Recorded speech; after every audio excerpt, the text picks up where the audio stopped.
The situation happening at our border is a harsh reality and a controversial topic. As a result, thousands of migrant children are spending the holiday in federal custody. WNCT's Nicole Newman joins us now with more.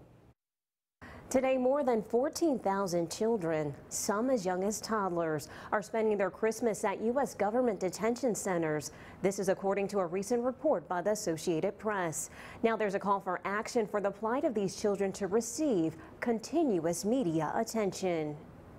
A report published by APnews.com on December 20th states 14,300 migrant children, some as young as toddlers, are in detention centers and residential facilities, some which were taken under the Trump administration's zero-tolerance policy. As we celebrate the holidays and the year draws to a close, about 5,400 detained migrant children in the U.S. are sleeping in shelters, with more than 1,000 other children. Some 9,800 are in facilities with 100-plus total kids. This is all according to confidential government data obtained and cross-checked by the Associated Press. Last month, 9 on Your Side talked to local attorney Leah Arnold, who had just returned from spending a week volunteering at the South Texas Family Residential Center in Dilley, Texas. It's the largest immigrant detention center in the United States. It was still very striking to walk in to a jail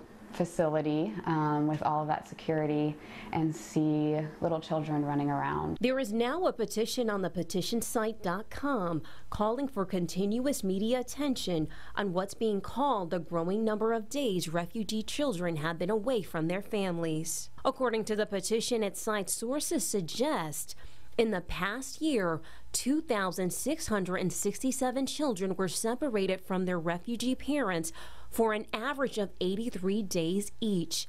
Of those, 140 have yet to be reunited, and 30 will not be returned to their parents. Among the groups calling for action is Harvard psychologist Dr. Paula J. Kaplan. Kaplan, who just debuted her documentary on late Kinston legend Isaac Pope, explains her stance. I remember back during the Iran hostage crisis when President Carter was in office, and every night Walter Cronkite, at the end of his broadcast, of his newscast, would say, "This is day 223 of the Iranian hostage crisis."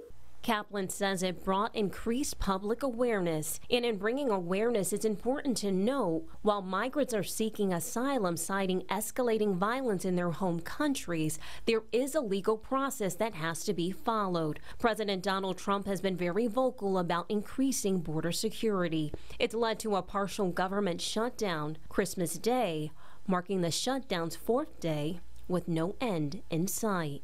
I can't tell you when the government's going to be open. I can tell you it's not going to be open until we have a wall, a fence, whatever they'd like to call it. I'll call it whatever they want.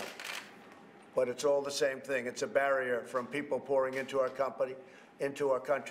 Both sides in the fight over President Trump's $5 billion border wall have given a little on the money.